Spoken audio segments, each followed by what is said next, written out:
In the 60s, when the Cold War was just heating up, the Bay of Pigs invasion occurred. Fidel Castro, dictator of Cuba, and JFK were the two main influencers in this time period. They tried to convince their citizens that they were the more powerful country through speeches and propaganda. All of this caused tensions between the US and the Soviets to skyrocket and eventually lead to an embargo on Cuba that almost led to a nuclear war between the United States and the USSR.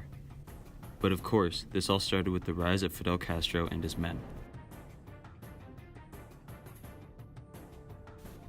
Cuban revolutionary Fidel Castro was born in the Oriente province of eastern Cuba on August 13, 1926.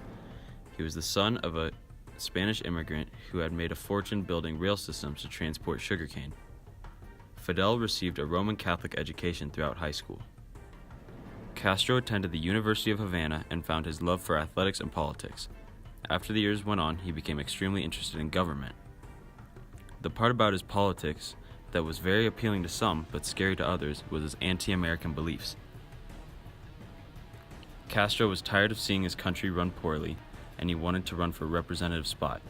But not only was his run a failure, he was very upset that he had lost. If he couldn't win a democracy, he would win by force. On July 26, 1953, Castro led 160 rebels to attack the second largest military base in Cuba. Things did not go well for Fidel Castro and his men. Nearly half of them were captured, and Fidel went to jail for 15 years.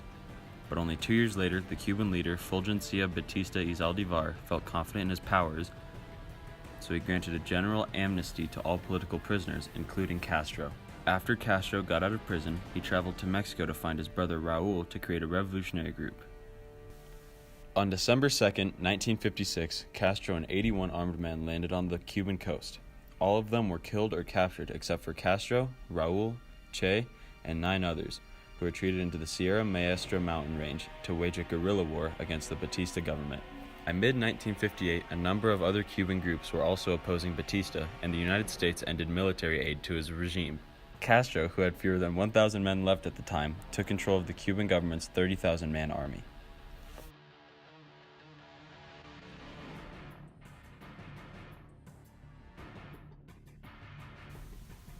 The Cold War was the main event in global issues in the late 40s through 1991. It all started from the unraveling of the Soviet Union at the end of World War II. The Soviets created left-wing governments throughout Eastern European cities that were liberated by the Red Army. The US did not want the communist parties in Eastern Europe to influence the Western European cities and countries, so the US provided aid and guidance for those Western countries. In the 50s, the Soviets realized they could have good relations with Cuba, which meant they could house nuclear silos there. That meant that they were much closer to the US and created a whole new threat. NATO did not like the idea of Cuba and the USSR working together.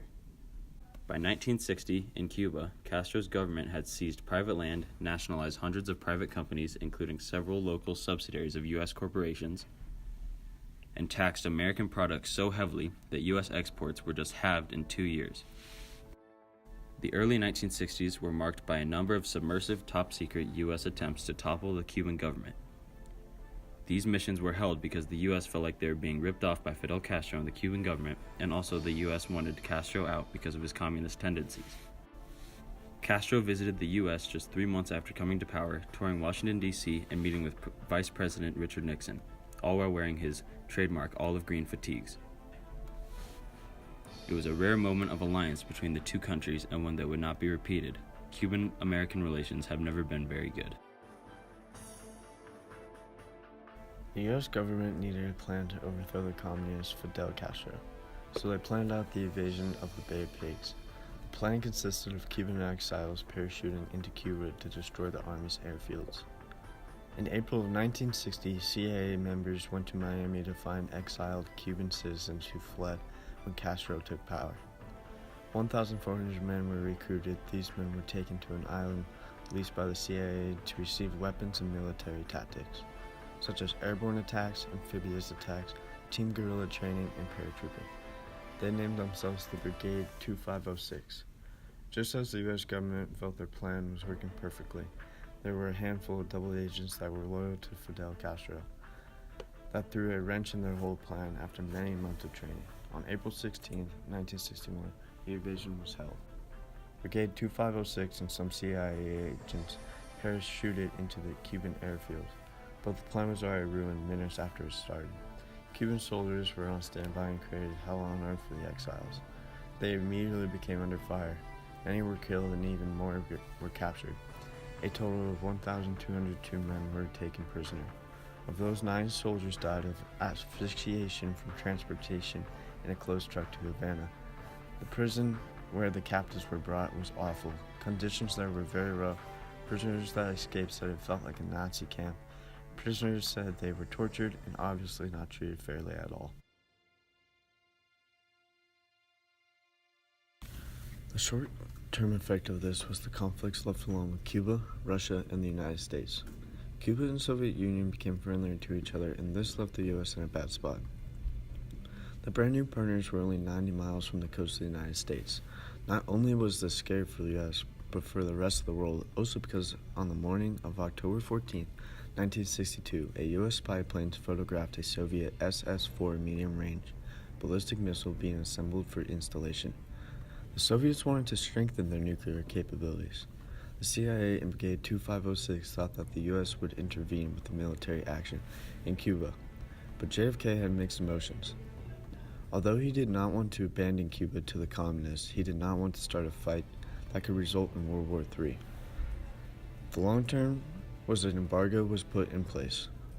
The United States embargo against Cuba is a commercial, economic, and financial embargo imposed by the United States on Cuba. An embargo was first imposed by the United States on sale of arms to Cuba on March 14, 1958, during the Fulgencio-Batista regime. Again, on October 19, 1960, the U.S. placed an embargo on exports to Cuba, except for food and medicine.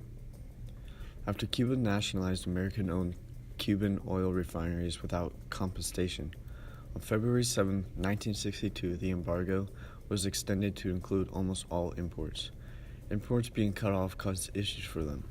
Even today, if you travel to Cuba, you see old cars from the 60s and very old house supplies, such as refrigerators, microwaves, and TVs. To this day, the Cuban Missile Crisis remains perhaps the closest that the world has ever come to a apocalyptic nuclear war. The following video clips are President John F. Kennedy and Fidel Castro reacting to the invasion.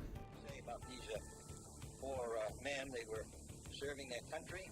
The flight that cost them their lives was a volunteer flight, and that they, while because of the nature of their work, it has not been a matter of public record, as it might be in the case of soldiers or sailors.